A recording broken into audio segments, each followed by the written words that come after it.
नमस्कार बच्चों, मेरा नाम है बिलाल और मैं आप सभी का स्वागत करता हूं हमारी आज की एक बहुत ही इंटरेस्टिंग क्लास में।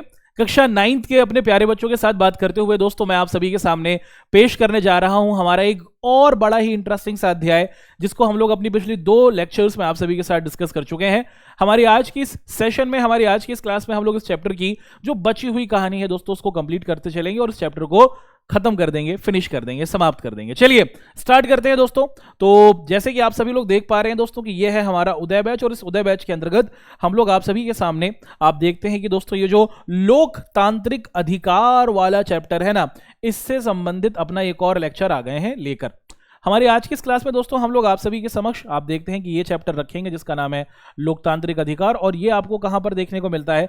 ये चैप्टर आपको देखने को मिलता है आपकी राजनीतिक विज्ञान वाली जो पाठ्य पुस्तक है ना, वहां पर हमें ये चैप्टर देखने को मिलता है। तो काफी इंटरेस्टिंग है, काफी मजेदार है और काफी महत्वपूर्ण भी हमारा चैप्टर होता है। तो इसको लोकतांत्रिक अधिकार वाला ये जो चैप्टर है इसको हम देखते हैं राजनीतिक विज्ञान के अंदर। और इस चैप्टर की हम लोग अब तक 2 लेक्चर्स कर चुके हैं। लेक्चर नंबर 1 और लेक्चर नंबर 2 में हमने इस चैप्टर की बहुत सारी महत्वपूर्ण बातों को किया था। तो अगर कोई बच्चा सीधे ही हमारी आज कि इस लेक्चर नंबर 3 की क्लास को कर रहा है तो आपसे रिक्वेस्ट है कि सबसे पहले आप लोग लेक्चर नंबर 1 और लेक्चर नंबर 2 को देख लें, ताकि आपके लिए इस आज के लेक्चर को समझना भी बहुत सरल हो सके। स्टार्ट कर देते हैं दोस्तों, डिस्कशन करते हैं कि अपने आज के इस चैप्टर के अंतर्गत हम लोग किन किन बिंदुओं को आप सभी के सामने रखने वाले हैं। दोस्तों हमारी आज की इस क्लास में हम लोग आप सभी के साथ भारत के अंतर्गत मौजूद हमने क्या देखे थे दोस्तों? हमने ये देखा था अपने लेक्चर नंबर 1 में और लेक्चर नंबर 2 में कि हमारे प्यारे भारत के अंदर हम देखते हैं कि दोस्तों हमें अधिकार दिए गए हैं, है ना। और इन्हीं अधिकारों को हम लोग किस नाम से पुकारते हैं दोस्तों? इन्हीं अधिकारों को हम लोग मौलिक अधिकार के नाम से पुकारते हैं, है ना। और हमने देखा था कि हमारे प्यारे भारत के अंदर हर भारत के नागरिक को 6 मौलिक अधिकार दिए गए हैं। याद है आप सभी को कि भूल गए? जी हाँ, याद है। हमने डिस्कस किया था कि दोस्तों हमारे देश के अंदर हम सभी को मिला हुआ है समानता का अधिकार, कि देश के अंदर रहने वाला हर एक व्यक्ति आप देखते हैं कि दोस्तों समान है। चाहे आप किसी भी धर्म के हों, चाहे आप किसी भी जाति के हों, चाहे आप किसी भी संप्रदाय से आते हों, कानून की नज़र में आप सभी लोग समान माने जाएंगे।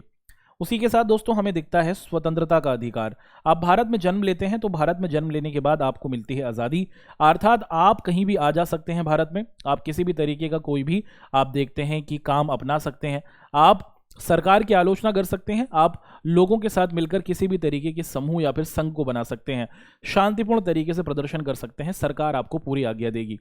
उसी के साथ साथ दोस्तों हमने तीसरी चीज जो देखी थी वो था शोषण के विरुद्ध अधिकार। याद है कि भूल गए? जी हाँ, शोषण के विरुद्ध। शोषण का मतलब क्या होता है दोस्तों? शोषण का मतलब होता है कि जब आप किसी व्यक्ति को दबाते हैं, है ना। अर्थात भारत में ये कहा गया है कि हम किसी भी व्यक्ति को अपने देश के अंतर्गत दबा नहीं सकते।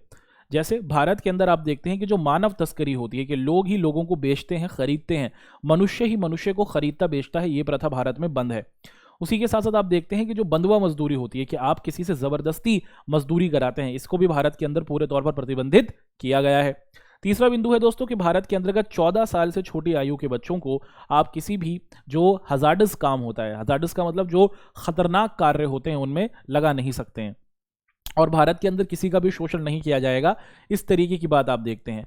दोस्तों आप लोग देखते हैं कि जो चौथा बिंदु हमने डिस्कस किया था वो था आपकी धार्मिक स्वतंत्रता, कि भारत के अंदर आप देखते हैं कि भारत एक ऐसा देश है दोस्तों, हमारा प्यारा भारत देश आप देखते हैं कि एक धर्मनिरपेक्ष देश है।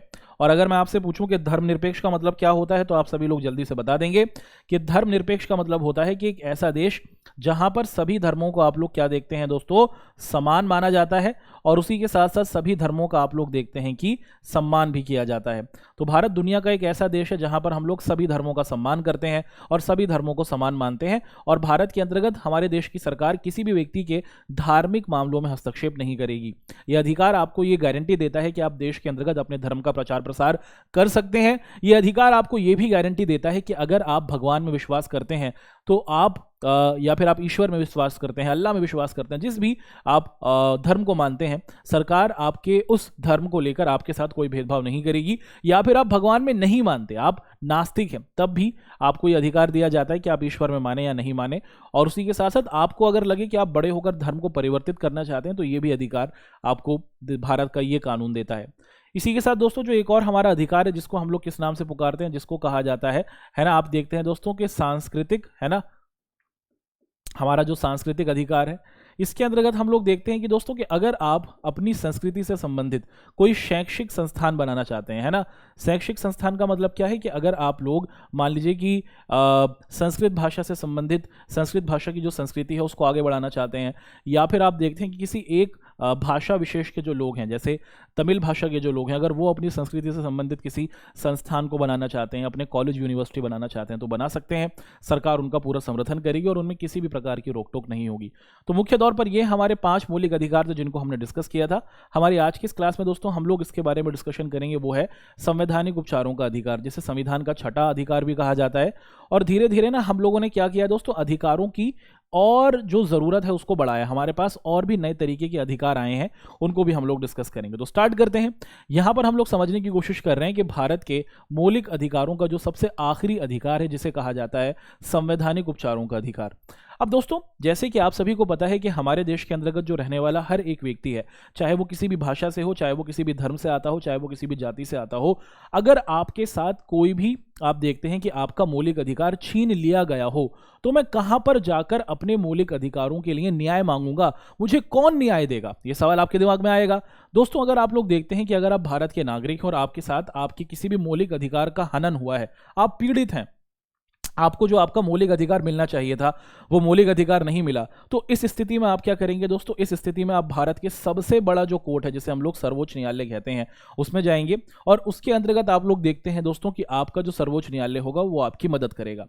देश के अंतर्गत अगर किसी सरकार के द्वारा आपके साथ भेदभाव किया गया है, आपकी राज्य सरकार ने या केंद्र सरकार ने, देश के अंतर्गत मौजूद अगर किसी व्यक्ति ने आपके साथ कोई आपके अधिकारों को आपसे छीना है, तो इस स्थिति में आप क्या कर सकते हैं, सीधे ही देश के सबसे बड़े कोर्ट में पहुंचेंगे और जो देश का सबसे बड़ा कोर्ट है वो क्या करेगा दोस्तों, वो आपकी मदद करेगा। किस तरीके से मदद करेगा, आप देखते हैं दोस्तों कि जो हमारा संविधान का नियम नंबर 6 है या फिर हमारे संविधान का मौलिक अधिकार 6 है ना, ये आपकी मदद करने के लिए, ये सभी अधिकारों की रक्षा करता है ना, ये सभी अधिकारों को सुरक्षित रखता है। संवैधानिक उपचार का अधिकार, उपचार का मतलब क्या होता है दोस्तों कि सभी जो हमारे देश के अंतर्गत आप लोग देखते हैं ना अधिकार हैं, उनका एक तरीके से इलाज कर देता है। तो मौलिक अधिकारों के किसी भी प्रकार का अगर उल्लंघन होता है, अगर किसी व्यक्ति के किसी भी मौलिक अधिकारों को छीना गया है, उसके साथ कोई उल्लंघन किया गया है, तो व्यक्ति क्या करता है दोस्तों, सीधे आप लोग देखते हैं कि PIL दाखिल करता है। PIL का मतलब क्या होता है, पब्लिक इंटरेस्ट लिटिगेशन, कि जब आप देखते हैं कि आपसे संबंधित कोई चीज लागू होती है तो आप सीधे ही क्या करते हैं, सुप्रीम कोर्ट में PIL को दाखिल करते हैं। PIL का मतलब है कि आप अपनी समस्या को दर्शाते हैं, है ना, जनहित में संबंधित की सभी लोगों की समस्या है, ये आप देखते हैं कि शामिल किया जाता है। और ये एक ऐसा हथियार होता है जिसकी मदद से आप सीधे ही देश के सबसे बड़े दरवाजे, सबसे बड़ी जो कोर्ट है उससे मदद मांगते हैं और आप कहते हैं कि भाई मेरे साथ इस तरीके की घटना हुई है, मुझसे धर्म के आधार पर, मुझसे जाति के आधार पर, मुझसे भाषा के आधार पर किसी तरीके का कोई भेदभाव हुआ है, किसी व्यक्ति ने, किसी संस्था ने, किसी सरकार ने ऐसा किया है, तो सीधे ही आप क्या करते हैं दोस्तों कि देश की जो सबसे बड़ी कोर्ट है जिसे हम लोग सर्वोच्च न्यायालय के नाम से पुकारते हैं, उसके अंतर्गत अपनी क्या देते हैं दोस्तों, अपनी जिम्मेदारी रखते हैं। और जो सर्वोच्च न्यायालय होता है फिर वो आपके मौलिक अधिकार के नियम नंबर 6 के तहत, संवैधानिक उपचारों के तहत आपकी पूरी सुरक्षा करता है और आपको न्याय देने की कोशिश करता है। अब देखिए, अब तक हमने आप सभी के साथ ये जो हमारे 6 मौलिक अधिकार थे इनकी पूरी कहानी को समझा। इन 6 मौलिक अधिकारों को मुख्य तौर पर किन किन बातों को कहा गया है उसकी भी पृष्ठभूमि को हमने जाना। यहाँ पर दोस्तों हम लोग डिस्कस करने वाले हैं कि जो हमारा अधिकार है ना, इनका जो दायरा है दोस्तों हम लोग देखते हैं कि धीरे धीरे बढ़ता चला गया है। देखिए जब हमारा संविधान लिखा गया था, है ना, आप देखते हैं दोस्तों कि 26 जनवरी 1950 को हमारे देश का संविधान बनकर लागू हुआ और वर्तमान समय में अभी हम लोग साल 2023 में हैं और अगले ही महीने में साल 2024 आ जाएगा। तो लगभग आप देखते हैं कि दोस्तों 75 के करीब साल हो गए हैं। 75 ईयर्स बहुत बड़ा समय होता है। उस समय का जो भारत था और जो आज का भारत है उसमें पूरे तौर पर परिवर्तन आ गया है। लोगों की सोच बदली है, लोगों के जीवन जीने का तरीका बदला है, लोगों के जीवन जीने के जो अंदाज है उसमें परिवर्तन आया है, लोगों के घरों में नई नई चीज़ें आई हैं, है ना। पूरे तौर पर देश जो है दोस्तों उसमें हमें परिवर्तन आते हुए दिखा है। इसीलिए आप देखते हैं कि अब लोग भी क्या करने लगे हैं दोस्तों कि नए मौलिक अधिकारों की मांग करने लगे हैं, क्योंकि लोग बदले हैं, समाज बदला है, देश बदला है। तो अब कुछ नए मौलिक अधिकारों की, कि भाई कुछ और अधिकार मिले, इसकी भी मांग आप देखते हैं कि की जाती है। और इनमें से कई मांगों को हम लोग देखते हैं कि इनमें से कुछ कई मांगे हैं ना, उनको क्या किया गया, उनको देश की जनता की, लोगों के द्वारा ये जो मांगे की जा रही हैं कि हमें ये भी मौलिक अधिकार चाहिए, ये भी मौलिक अधिकार चाहिए, उसको दिया गया है। देश में आप देखते हैं कि जब हमारे देश का कानून बनाया गया था, संविधान बना था, उस समय 6 मौलिक अधिकार थे। लेकिन जरूरत उठती है, देश में, समाज में परिवर्तन आता है, तो हम देखते हैं कि हमने अपने देश के अंदर एक और मौलिक अधिकार को शामिल किया है ना। आप देखते हैं दोस्तों कि ये मौलिक अधिकार नहीं है, ये आप देखते हैं कि मौलिक अधिकार का सब पॉइंट है, कि एक बड़े मौलिक अधिकार का छोटा भाग है ये। आप देखते हैं दोस्तों, इसे कहा जाता है शिक्षा का अधिकार, है ना। आप देखते हैं कि दोस्तों ये जो शिक्षा का अधिकार है, ये भारत का एक मौलिक अधिकार बनाया गया है। हमारे संविधान का अनुच्छेद नंबर 21A जो है वो आपको क्या बताता है दोस्तों, वो ये बताता है कि देश के अंतर्गत मौजूद हर एक बच्चा, जो आपको क्या दिखता है दोस्तों, जो आपको 6 से 14 साल तक की आयु का दिखता है, अगर आप 6 से 14 साल तक के हैं तो आपकी राज्य सरकार या फिर आप लोग देखते हैं कि आपकी केंद्र सरकार की जिम्मेदारी है कि वो उस बच्चे को शिक्षा प्रदान करें। ये जिम्मेदारी है। अगर ऐसा नहीं होगा तो आप सरकार के खिलाफ या फिर माता पिता के खिलाफ केस कर सकते हैं अगर वो अपने बच्चों को नहीं पढ़ाएंगे।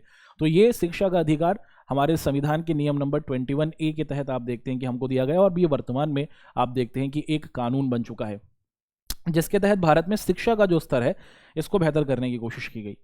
इसी के साथ साथ हम देखते हैं दोस्तों कि भारत के अंदर एक बड़ी समस्या ये थी कि जब हमारा प्यारा भारत देश आज़ाद हुआ, तो आज़ादी के बाद तो हम देखते हैं दोस्तों कि हमारे देश के अंतर्गत मौजूद जितने भी नेता लोग थे वो तो देश प्रेमी थे।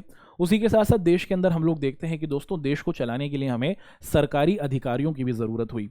अभी जो सरकारी अधिकारी थे, शुरुआत के समय में जब देश आज़ाद हुआ था इन सभी में देशभक्ति थी, लेकिन धीरे धीरे हम देखते जा रहे हैं कि जो सरकारी ये जो अधिकारी हैं ना, इन लोगों ने क्या किया दोस्तों, देश को कहीं ना कहीं आगे बढ़ाने में एक बाधा की तरह अपना रोल अदा किया। सरकारी अधिकारी मन लगाकर काम नहीं करते हैं, है ना, क्योंकि एक बार जब ये सरकारी नौकरी मिल जाती है तो कोई इनको इनकी जॉब से हटा नहीं सकता। बहुत मुश्किल प्रक्रिया होती है, हटाया जा सकता है लेकिन बहुत मुश्किल प्रक्रिया होती है। तो इसीलिए आप देखते हैं कि भारत में बड़े स्तर पर ये जो सरकारी अधिकारी थे, ये जो नेता लोग थे, ये अपनी मनमर्जी से काम करते थे। अगर स्कूल स्टार्ट होता है 10 बजे, अगर स्कूल स्टार्ट होता है 7 बजे सरकारी स्कूल का, तो स्कूल का टीचर आप देखते हैं 10 बजे तक आ रहा है या फिर आ ही नहीं रहा है। अगर स्कूल में 10 टीचर हैं सरकारी तो 2 टीचर आते हैं, 8 छुट्टी पे जाते हैं, और ऐसे ऐसे छुट्टी छुट्टी करके 2-2 टीचर पूरे पूरे स्कूल को संभाल रहे हैं जिसमें पढ़ाई नहीं होती। ऐसे ही कोई सरकारी अस्पताल है, अस्पताल शुरू होता है 10 बजे और उसके अंतर्गत आप देखते हैं कि डॉक्टर साहब आ रहे हैं जी 2 बजे के करीब, मरीज बाहर बैठे हुए हैं, डॉक्टर को कोई फिक्र ही नहीं है। और इसी के साथ साथ आप देखते हैं कि अगर कोई सरकारी अधिकारी, जहां पर आप देखते हैं कि अनाज संबंधी कोई विभाग है, वहां पर आप गए तो वो सरकारी अधिकारी आपसे आपकी फाइल पास कराने के लिए पैसे मांग रहा है। तो इस तरीके की बड़ी ही आप देखते हैं जो भ्रष्टाचार और दिल को आप देखते हैं दोस्तों दुख देने वाली जो घटनाएं थी वो भारत के अंतर्गत आया करती थी। लोग देश के अंतर्गत सरकारी अधिकारियों से गुस्से में थे क्योंकि वो दिल लगाकर काम नहीं करते थे, जनता की समस्याओं को सुनने के लिए कोई नहीं था। और धीरे धीरे डिमांड उठती है कि देश के अंदर एक नए कानून की जरूरत है। और इसी बात को लेकर आप लोग देखते हैं कि दोस्तों साल 2005 में भारत में एक नए कानून को हम लोग देखते हैं कि भारत के संविधान में शामिल किया जाता है। और इसको क्या कहा जाता है दोस्तों, इसको कहा जाता है सूचना का अधिकार। क्या कहा जाता है इसको, हम लोग कहते हैं सूचना का अधिकार, जिसे राइट टू इंफॉर्मेशन कहा जाता है ना। आरटीआई भी इसे कहा जाता है। आरटीआई मतलब क्या है कि अब देश के अंतर्गत जितने भी हमारे सरकारी विभाग हैं, आप एक नागरिक होने के नाते किसी भी सरकारी विभाग में कोई सी भी जानकारी कहीं से भी प्राप्त कर सकते हैं। अगर मुझे देश के प्रधानमंत्री के बारे में पता करना है कि उनको जो पिछले महीने सैलरी मिली थी कहाँ खर्च करी, कितनी खर्च करी, है ना, उसके बारे में पूरी इन्फॉर्मेशन निकल सकती है। देश का प्रधानमंत्री हुआ, देश का राष्ट्रपति हुआ, आपके राज्य का मुख्यमंत्री हुआ, आपके इलाके का सांसद हुआ, आपके क्षेत्र का विधायक हुआ, आपके स्कूल का प्रिंसिपल हुआ, हर एक के बारे में आप देखते हैं कि जो भी इन्फॉर्मेशन है ऑफिशियल इन्फॉर्मेशन वो आप प्राप्त कर सकते हैं। कैसे? हर सरकारी ऑफिस में, हर सरकारी विभाग में आपको एक आरटीआई अधिकारी या फिर सूचना अधिकारी दिखता है। आप उसके पास जाएंगे, 10 रुपए का एक फॉर्म आता है आरटीआई का, उसे आप लेंगे, उसे भरेंगे, जो इन्फॉर्मेशन आपको प्राप्त करनी है वो आप लिख देंगे, आपका नाम, आपका घर का पता, आपका उसी के साथ साथ ईमेल आईडी, और उसके बाद आप देखते हैं आपका फ़ोन नंबर होगा। फिर जो आपका प्रश्न जो आप पूछना चाहते हैं वो आप लिखेंगे, फिर आप उसे वो आरटीआई अधिकारी को दे देंगे। आरटीआई अधिकारी 15 दिन आपसे मांगेगा, भाई 15 दिन मुझे दे दीजिए। जो भी इन्फॉर्मेशन आप मांग रहे हैं 15 दिन के अंदर अंदर तक आपके घर पर वो डाक के थ्रू, है ना, चिट्ठी के द्वारा पहुंच जाएगी और फिर जो इन्फॉर्मेशन आप प्राप्त करना चाहते हैं पता चल जाएगी। तो इसके तहत ये जो सूचना का अधिकार आपको दिया गया दोस्तों, इसके तहत बड़े स्तर पर आप देखते हैं कि भारत की जो हमारी शासन व्यवस्था थी उसमें बदलाव आया। पहले सरकारी अधिकारी डरते नहीं थे, जनता को डरा कर रखते थे, लेकिन अब जब इस कानून के आ गया है तो सरकारी अधिकारी के अंदर खौफ बना रहता है। एक तरीके से आप देखते हैं दोस्तों कि पारदर्शिता हमें देखने को मिली है। पारदर्शिता का मतलब कि अब कोई भी चीज़ छुपी हुई नहीं है, हर चीज़ सामने है, आप कोई भी इन्फॉर्मेशन प्राप्त कर सकते हैं। और इसके लागू हो जाने से आप देखते हैं कि सरकारी विभागों में एक तरीके से दोस्तों कोई भी चीज़ छुपी हुई नहीं है, हर चीज़ आपको अब खुले तौर पर दिख जाती है। याद रखिएगा, ये जो आरटीआई होती है ये देश के अंदर सभी सरकारी विभागों में लागू होती है, सिर्फ सेना को छोड़कर। हमारी मिलिट्री, नेवी और आर्मी हुई उसको छोड़कर। आप ये नहीं कह सकते आरटीआई लिख करके मुझे बताओ सेना क्या सोच रही है, क्या खुफिया प्लान है, ऐसा नहीं किया जा सकता, है ना। तो हमारी जो तीनों भाग होते हैं सेना के, वो इसके अंतर्गत नहीं आते। इसके अलावा किसी भी सरकारी विभाग के अंदर आप आरटीआई लगाकर सारी इन्फॉर्मेशन जो आप प्राप्त कर सकते हैं, जिसने भारत के अंदर लोगों को एक तरीके से मजबूती प्रदान की। इस कानून ने कहीं ना कहीं ये दर्शाया कि वास्तविकता में पावर जनता के पास है, और ये जो नेता लोग थे या फिर सरकारी अधिकारी थे, ये और अच्छे तरीके से फिर काम करने लगे, जिसने इस कानून ने देश के अंतर्गत जो लोकतंत्र था ना, उसको मजबूत करने में बहुत बड़ा योगदान दिया। चलिए दोस्तों, यहाँ तक तो हमने आप सभी के साथ, आप देखते हैं कि जो आपके प्रश्न रहे थे महत्वपूर्ण तौर पर उनको डिस्कस किया। अब आज की क्लास से संबंधित कुछ हमारे क्वेश्चन आंसर्स होंगे, उसको डिस्कस करते हैं। जो लोकतांत्रिक अधिकार वाला हमारा अध्याय है, इससे संबंधित कुछ प्रश्न उत्तर को हम लोग आपके सामने रखते हैं। पूछा जा रहा है कि इनमें से कौन सा मौलिक अधिकार के उपयोग का उदाहरण नहीं है। 4 ऑप्शन है कि बिहार के मजदूरों का पंजाब के खेतों में काम करने जाना, ईसाई मिशनरियों के द्वारा ईसाई मिशनरी स्कूलों को चलाना, सरकारी नौकरी में औरत और मर्द को समान वेतन मिलना, या फिर बच्चों के द्वारा माँ बाप की संपत्ति विरासत में पाना, कि इनमें से कौन सी चीज़ है जो आप देखते हैं कि वो मौलिक अधिकारों के अधीन नहीं आएगी। कि बिहार के कोई मजदूर हैं, वो पंजाब में जाकर आप देखते हैं दोस्तों काम करना चाहते हैं, कर सकते हैं। जी हाँ, आपको स्वतंत्रता है, देश में कहीं भी आओ जाओ, कोई भी काम करो, कोई रोक टोक नहीं है। ईसाई धर्म के जो मानने वाले हैं, वो अपने देश में ईसाई मिशनरी, ईसाई धर्म से संबंधित स्कूलों की श्रृंखला चलाते हैं, खोल सकते हैं, है ना। उनको पूरी आज्ञा दी गई है, धार्मिक स्वतंत्रता और उसी के साथ सांस्कृतिक शैक्षिक के तहत। अगर कोई सरकारी नौकरी के अंदर स्त्री और पुरुष हैं, उनको समान वेतन मिलेगा। जी हाँ, समानता का अधिकार है, नर मादा दोनों ही, है ना, स्त्री पुरुष दोनों समान है, कोई उनमें भेदभाव नहीं होगा। अगर कोई बच्चे ये कहें कि भाई ये हमारा मूलभूत अधिकार है कि हमारे माता पिता हमें संपत्ति दें, बहुत सी बार ऐसा होता है कि बच्चे नकारा होते हैं। ये आपका मूलभूत अधिकार थोड़ी है कि हमेशा माता पिता आपको संपत्ति देंगे। अगर बच्चे अच्छे नहीं हैं तो ये माता पिता के ऊपर आप देखते हैं कि ये कानूनी हक नहीं है कि माता पिता अपने बच्चों को विरासत दें। माता पिता चाहे तो दे सकते हैं, लेकिन ये कानूनी हक नहीं है, बच्चे कानून की मदद से इसको नहीं मांग सकते, ये मौलिक अधिकार नहीं दिखता है दोस्तों। अगला सवाल है, इनमें से कौन सी स्वतंत्रता भारतीय नागरिकों को नहीं है, है ना। पहला है कि सरकार की आलोचना करने की आज़ादी। जी हाँ, अगर आप सरकार में कोई त्रुटियां, कोई गलतियां, कोई कमियां देखते हैं तो आप सरकार के खिलाफ बात कर सकते हैं, इसकी पूरी आज़ादी आपको मिली है। उसी के साथ सरकार बदलने के लिए आंदोलन करने की आप पूरी बात कर सकते हैं। सरकार को अगर आप बदलना चाहें, उसके लिए भीड़ को इकट्ठा किया जा सकता है, लोगों को सरकार की गलतियों के प्रति आप जागरूक कर सकते हैं, पूरी आज़ादी है। उसी के साथ संविधान के केंद्रीय मूल्यों का विरोध किया जा सकता है, आपको आज़ादी दी जाती है कि आप संविधान के अंतर्गत मौजूद अगर कोई ऐसा नियम है जो आपको लगता है कि ये देश के लिए हानिकारक है, तो उसका भी विरोध आप कर सकते हैं, उसकी भी आज़ादी दी गई है। लेकिन आप सशक्त विद्रोह करें, कि आप क्या है दोस्तों कि आप हथियार उठा लें और देश में हथियार के तौर पर बदलाव लाने की कोशिश करें, ये ऐसा नहीं हो सकता, इसकी आज़ादी आपको नहीं दी गई है। अगला सवाल है, पूछा जा रहा है कि भारतीय संविधान में इनमें से कौन सा अधिकार हमें देता है। देखिए, भारतीय संविधान दोस्तों आप लोग देखते हैं कि हमें अपनी संस्कृति की रक्षा करने और निजता का अधिकार भी आप देखते हैं, उसको रिसेंटली आप देखते हैं कि साल 2018-19 में जोड़ा गया है, तो दोनों ही अधिकार हमें दिखते हैं कि जोड़े गए हैं। अगला सवाल है दोस्तों कि उस मौलिक अधिकार का नाम बताइए जिसके तहत निम्नलिखित स्वतंत्रताएं आती हैं, है ना। कि आप अपने धर्म का प्रचार प्रसार कर सकते हैं, ये किस मौलिक अधिकार के तहत आता है। कि आपको अधिकार है कि आप अपने धर्म का प्रचार प्रसार करें, जिस धर्म को आप मानते हैं उस धर्म को आप फैलाएं, आप अपने धर्म से संबंधित क्या कर सकते हैं, सभाएं कर सकते हैं, कोई उसमें आपको रोकेगा टोकेगा नहीं। तो ये हमारे देश का धार्मिक स्वतंत्रता का जो अधिकार है, ये हमें वो दर्शाता है। अगला सवाल है दोस्तों कि जीवन का अधिकार। जीवन का अधिकार से तात्पर्य है कि आप सभी लोगों को जीवित रहने का अधिकार है, कि आप को आज़ादी दी गई है कि आप अपने जीवन को सही तरीके से चलाएं और उसी के साथ साथ आप अपने जीवन को सकारात्मक तरीके से बढ़ाएं। तो ये जो जीवन का अधिकार है, ये स्वतंत्रता का जो अधिकार हम सभी को मिला है, उसी के तहत हमें आता हुआ दिखता है। अगला सवाल है कि ये जो छुआछूत की समाप्ति है। देखिए, भारत के अंतर्गत पुरातन समय से ही हम लोग देखें कि जो जातियां थी ना, उनके अंतर्गत हमें भेद देखने को मिलता था। कुछ जातियों ने अपने आप को श्रेष्ठ मान लिया था, कुछ जातियों को हम देखते हैं कि हीन माना गया था। तो जो श्रेष्ठ जातियां थीं, है ना, वो क्या करती थी, दूसरी जो हीन जातियां हुआ करती थीं, उनसे भेदभाव किया करती थीं। वास्तविकता में श्रेष्ठ जाति और हीन जाति कुछ नहीं होता, ये लोगों की अपनी ही बनाई हुई मनगढ़ंत सोच थी, जिसकी वजह से हमारा समाज बटा हुआ था।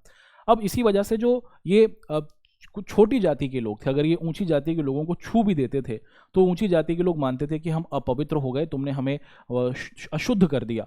और ऐसी इस प्रकार की ये जो छुआछूत वाली परंपरा थी, ये भारत में थी। आज़ादी के बाद हमारे देश में इस परंपरा को समाप्त किया गया और देश के अंदर सबको समान माना गया और ये जो समानता का अधिकार है, इसको लागू किया गया। समानता के अधिकार के तहत देश में जो छुआछूत की परंपरा थी, इसको समाप्त किया गया। अगला है दोस्तों कि बेगार पर प्रतिबंध। देश में आप लोग देखते हैं कि जो बेगार पर प्रतिबंध है, ये लगाया गया है। ये किससे संबंधित है? बेगार का मतलब क्या हो दोस्तों? ये जो बेगार का प्रतिबंध है, ये संबंधित है कि आप किसी व्यक्ति से उसकी मर्जी के बिना काम नहीं करा सकते, या फिर अगर आप किसी व्यक्ति से काम करा रहे हैं और उससे कहते हैं कि तुम अभी काम करो, तुम्हें बाद में पैसे देंगे, बाद में पैसे देंगे, बाद में पैसे देंगे। काम कराए जा रहे हैं, पैसा नहीं दे रहे हैं, उसको गुलाम बना के रख रखा है आपने, यानी कि आप यहाँ पर उसका शोषण कर रहे हैं। तो ये शोषण के विरुद्ध हमें आता हुआ दिखता है ना, कि आप किसी को बेकार नहीं बना सकते, बंधुआ मजदूर नहीं बना सकते। ये भी हमें देश में देश के अंतर्गत देखने को मिलता है। आगे बढ़ेंगे। यहाँ पर दोस्तों हमारे सामने कुछ प्रश्न है, पूछा जा रहा है कि लोकतंत्र और अधिकारों के बीच संबंधों के बारे में इनमें से कौन सा बयान आपको ज़्यादा उचित दिखता है। अपनी पसंद के पक्ष में आपको कारण भी बताने हैं। पहला है कि हर लोकतांत्रिक देश अपने नागरिकों को अधिकार देता है। अपने नागरिकों को अधिकार देने वाला हर देश लोकतांत्रिक है। अधिकार देना अच्छा है, पर यह लोकतंत्र के लिए ज़रूरी नहीं। आपके हिसाब से इन दिए गए बयानों में से कौन सा बयान आपको ज़्यादा उचित या फिर सही लगता है लोकतंत्र के बारे में और अधिकारों के बारे में, ये आप देखते हैं।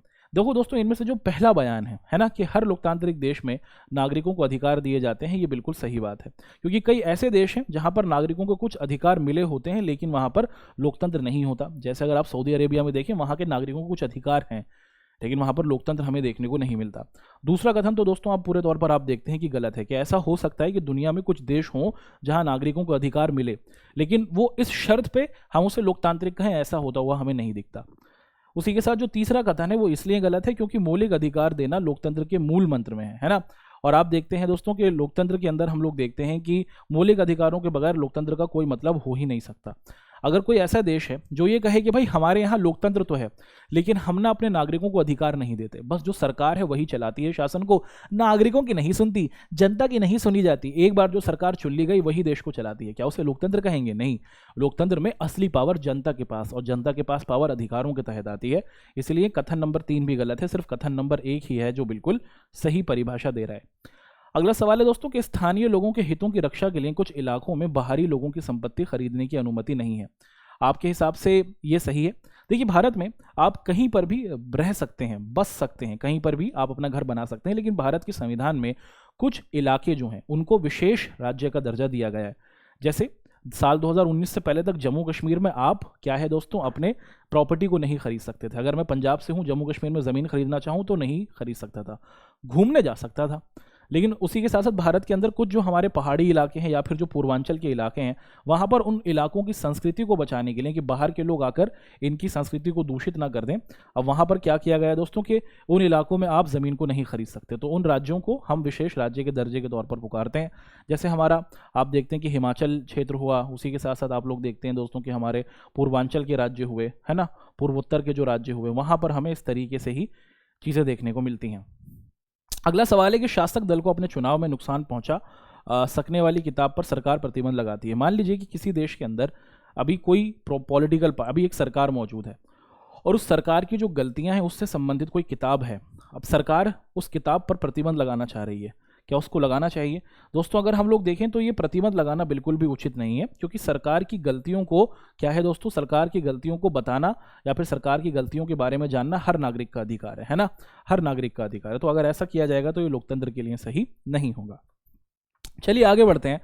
अब हम लोग अपने इस चैप्टर से संबंधित कुछ हमारे क्विज के क्वेश्चंस होंगे, उसको एक एक करके डिस्कस करते हैं। पूछा जा रहा है कि संवैधानिक उपचारों का सिद्धांत, ये जो हमारे मौलिक अधिकार का छठा मौलिक अधिकार है, ये देश में हमें कौन से नियम पर, देश के संविधान के हमें नियम देखते हैं, नियम नंबर 1, नियम नंबर 2, तो संविधान में कौन से नियम, अनुच्छेद का मतलब नियम नंबर, तो संविधान में कौन से नियम नंबर पर हमें ये संवैधानिक उपचारों का अधिकार दिखता है? तो ये दिखता है दोस्तों हमें अनुच्छेद 32 में, नियम नंबर 32 जो है दोस्तों वो संवैधानिक उपचारों का अधिकार माना जाता है। अगला सवाल है, पूछा जा रहा है कि निम्नलिखित कथनों पर विचार कीजिए और बताइए कि इनमें से कौन सा कथन सत्य है। कि मौलिक अधिकारों के अंतर्गत संवैधानिक उपचार के अधिकार के द्वारा अन्य मौलिक अधिकारों को प्रभावी बनाया गया है। और डॉक्टर अंबेडकर ने ये कहा था कि ये जो हमारा छठा मौलिक अधिकार है ये संविधान की आत्मा और हृदय है। ये जो दोनों ही कथन है ये बिल्कुल आपको क्या दिखते हैं दोस्तों, सत्य दिखते हैं, बिल्कुल दोनों ही सत्य हैं। कि जो हमारा छठा मौलिक अधिकार है संवैधानिक उपचारों का अधिकार, इसने सभी दूसरे अधिकारों को क्या दिया दोस्तों, एक तरीके से प्रभावी बनाया और उनको सुरक्षा प्रदान की है। और अंबेडकर जी जो संविधान के आप देखते हैं निर्माता थे, उन्होंने कहा है कि जो हमारा आप देखते हैं दोस्तों संविधान है और इसका जो हमारा ये संवैधानिक उपचारों का अधिकार है, ये हमारे सभी अधिकारों का और संविधान की एक आत्मा है ना, ये बात भी उन्होंने कही थी। अगला सवाल है कि भारतीय संविधान के अनुसार निम्नलिखित में से कौन सा मूल अधिकार नहीं है। इनमें से वो कौन सा अधिकार है जो मूल अधिकार आपको नहीं दिखता, ये आपसे पूछा जा रहा है। शिक्षा का अधिकार, जी हाँ, आप शिक्षा प्राप्त करेंगे, ये आपके लिए मूल अधिकार है। सूचना का अधिकार, जीवन का अधिकार, भाषण देने का जो अधिकार है ये आपको मूल अधिकार नहीं दिखता, है ना। ये चलिए दोस्तों, यहां तक तो हमने आप सभी के साथ क्या किया है, ये जो हमारी आज की क्लास थी इससे संबंधित जितने भी महत्वपूर्ण प्रश्न उत्तर थे उसको एक एक कर डिस्कस किया है। हमारा ये जो लोकतांत्रिक अधिकार वाला चैप्टर है आप देखते हैं कि अब समाप्त हुआ। लेक्चर नंबर 3 के तहत हमने इसको कंप्लीट किया। अब आप लोगों से मुलाकात होगी अपनी नेक्स्ट क्लास में और उसके अंतर्गत हम लोग एक नए चैप्टर को आप सभी के सामने रखेंगे। आप लोग ज़रूर कमेंट करके बताएं कि आप सभी को हमारी ये क्लास कैसी लगी, और उसी के साथ साथ हम लोग अब एक नया अध्याय जिस भी चैप्टर की आप डिमांड करेंगे उसको आपके सामने रखेंगे। हमारी इस क्लास को ज़रूर अपने दोस्तों के साथ शेयर करें, हमारे साथ जुड़े रहें, अपनी पढ़ाई को करते रहें। पेपर के लिए आप सभी को बेस्ट ऑफ लक। धन्यवाद। Good night.